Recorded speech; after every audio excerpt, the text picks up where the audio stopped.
Hey guys, my name is Hiei. I am a Terran player for O Gaming, and I want to do another TvP video today talking about why I think that CC first is the best opening to do in this matchup.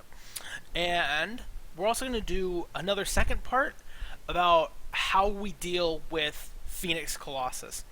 And so we're going to talk about two replays. And the first one, it's going to be basically just kind of a compare and contrast game, where which is this game. This is the first game, and this is just a standard 12-12 game, and where we open up 12-12 with a Reaper expand, and then go into our 3 racks and a starport and our eBay, and just standard game. And at this point, nothing has really been lost. Yeah, we've lost a little bit, but this is negligible. So right now, at the 10-minute mark, as we're getting ready to move out with this push. And by the way, I wanted to talk about the purpose of this push now. In Wings of Liberty, this kind of push could very easily kill our Protoss buddy if he wasn't really ready for it. But now, with the way that the metagame has shifted, the purpose of this build this timing has changed, where we could do a lot of damage with a build like this, but with the addition of Mothership Overcharge in small engagements, it's very hard to get that kind of damage done.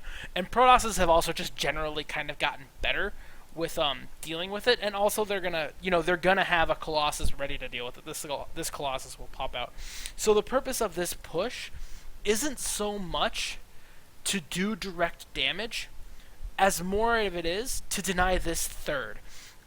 Polt has actually said in interviews that denying a Protoss' third base is probably the most important aspect of the matchup in keeping their gas limited. And when we keep their gas limited, their tech switches are significantly stifled. So this push, not so much meant to do damage, but it is as it is to deny the third. So right now, what we have at the 10-minute mark, we've got our eBay, upgrading away. We've got 3 barracks and a starport. Third CC should be coming along pretty quickly. Oh, I also wanted to look at the army supply. I forgot to do that. Get back to 10. There we go. See if I can stop. Okay. Whatever. Good enough. We have right now we have 93 supply overall. 50 of that is army supply. So I want you guys to try and remember those numbers. 93 overall, 50 overall. And that's partially because this racks is a little bit earlier, and just our barracks going forward, starting out, are a little bit earlier. So we are now going to go to the 13-minute mark and look at what we have at that point.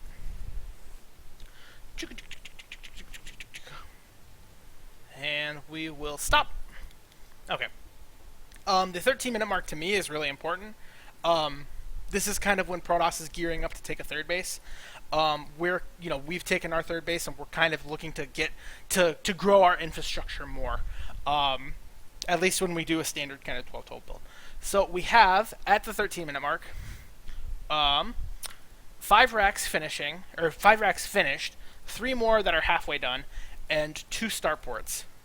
And we've only really got 2 Vikings, so we don't really have particularly good tech at this point. So we also have, in our army tab, we have 135 supply and 82 army supply. So those are kind of the numbers that I want you to remember.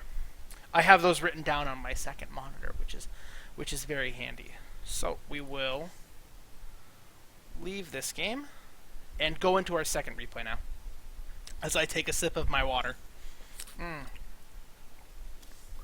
So the second game. This game is actually against a teammate. We actually hit each other on ladder, and there's no collusion or anything. I didn't tell him what to do. He didn't, tell me what to do.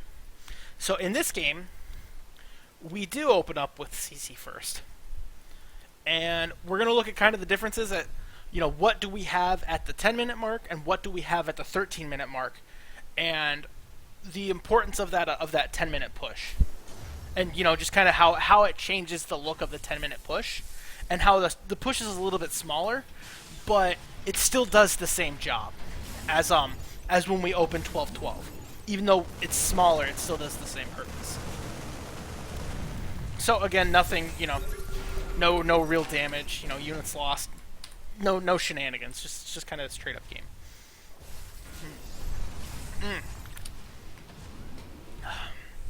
So we will fast forward, almost there, and pause.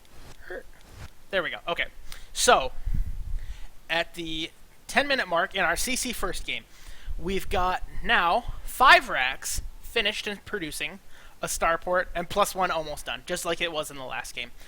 But our army is a little bit smaller. We've got 90 supply and 41 army supply, compared to in the 12-12 game, where we had around 100 supply and like 50 army supply.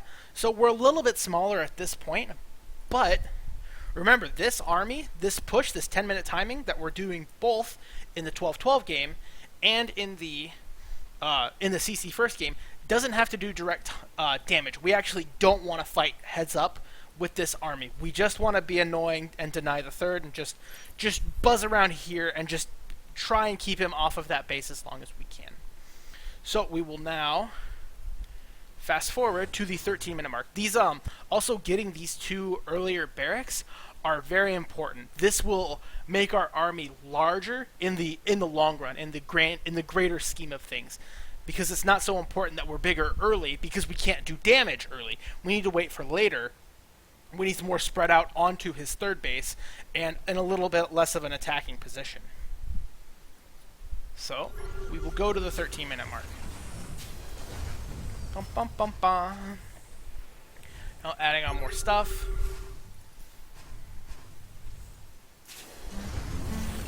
And pause. Okay. So now, at the 13-minute mark in the CC first game, we have 5 racks and 3 starports, 1 with a reactor, 2 with none. He does go Phoenix Collosus in this game. We will talk about that next. And a 3rd CC moving.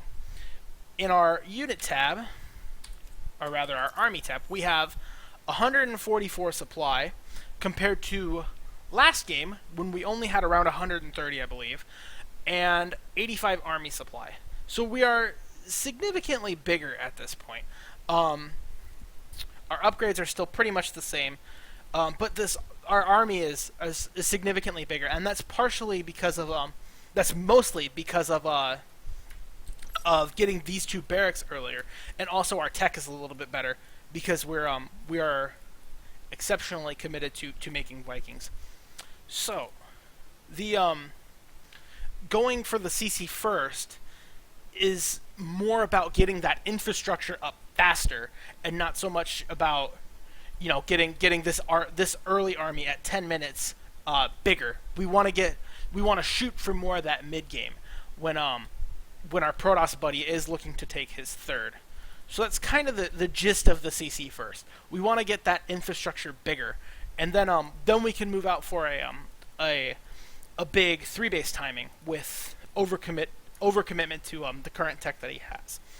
And so now we will transition into talking about Phoenix Colossus. And so when we talk about the Protoss Death Ball, we talk about Colossus, a bunch of Zealots with charge. They're very quick upgrades, and High Templar. Those are kind of the 4 things that make the Protoss Death Ball, not the Colossus Death Ball.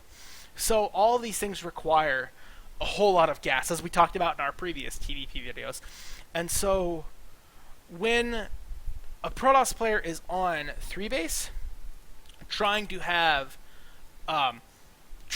put Phoenix into that mix, it kind of puts everything further back. I'll kind of talk about that right now. The kind of flow for things of a Protoss player in a normal game is they want to get out their splash early to deal with the high number of bio units early on. So they get their Colossus, and then they want to make their units better, so they get their upgrades, and then they want to make their supporting units better, so they get charge, and then they change up their AoE and they get High Templar. So it's Colossus, ups, charge, High Templar. And when Protoss players want to integrate Phoenixes into that, it's to complement the Colossi. So we will see a lot of the times Protoss players kind of wedge their Phoenix in between when they get their Colossus and their upgrades. So because they're putting so much gas into their Phoenix, their upgrades have to be later because they don't have the gas for them. And then their charge has to be later. And then their High Templar has to be later. So when we see, where are his Phoenixes? I don't know. Whatever. When we see a high number of Colossus and a high number of Phoenix, it's okay for us to overcommit to Vikings because we know that his High Templar are going to be super late. And so that's what we do. We add on more more starports and get a bunch of Vikings. Our +1 armor is a little bit late, but that's okay. So, Colossus are really bad against Vikings, and when we have a high number of Vikings, like upwards of 16, we can actually pretty much one-shot Colossi and just kind of ignore his Phoenixes, which I'll show. We're gonna go a little bit faster. Try about here. Okay, so when dealing with Phoenix Colossus, the best way to deal with it, in my opinion, is to really overcommit to Vikings and then just go for the big SCV push. Typically, when we play like a standard game, if we had not too many Vikings, but a decent number, and he was trying to go for Storm, the way that you deal with this SCV pull as Protoss is to incorporate in Storm. If you try and do an SCV pull with against a Protoss player that has Storm, it's typically not going to go very well. But since we know that he has his Phoenix, we know that because of that progression with Colossus into upgrades into charge into High Templar, we know that his High Templar have to be later, and we can see that by his production. His Templar archive isn't even done at almost the 15-minute mark. So we know that he's not going to have Storm, which he really wants to stop this SCV pull. And so we will go and look at the fight. I think he even knows that this is coming. So he tries to pull back. He sacks this base. And so our Vikings just fly in. And look, yeah, his Phoenixes are doing damage, but we just kind of trade them away for the Colossus and just try and take as few Colossus shots as we can. And so right now, all of our Vikings are dead, but we've killed all but essentially one of his Colossus. Trading away the Vikings for the Colossus at this point is very profitable because all he's really going to have left is his Phoenix and his Gateway army, which isn't good at dealing with bio with SCVs. So, we'll go watch his base get killed. At this point he's dead. If he had Storm right now, he might be able to clean this up, but he's just losing everything. And then that's pretty much GG. So, as I was saying, the idea behind pulling SCVs against this kind of army isn't just herp derp, let's just go kill him. It's because we know that the transition out of his Colossus and into High Templar has to be so much later because of all this gas that he put into his Phoenix. So it's a very it's more calculated than just derp derp, here we go, this has to work. So that's pretty much all I have. Let me check my notes, make sure that there's no other, I didn't miss anything. Yep, so I guess that's just about all that I have to say on the matter. I hope that you guys find this helpful, and if you want more videos from me, you can subscribe to my YouTube channel here, and if you want to, just watch me stream or whatever, you can follow my Twitch channel, twitch.tv/HeaSE2, and you can also follow me on Twitter @HeaSE2. So thank you guys all for watching, and if you have any questions, feel free to leave them in the comments on YouTube or in the Reddit thread. If you want to see anything, feel free to comment there. I read all those comments, and I hope you guys enjoyed it and found it helpful. I'll see you guys.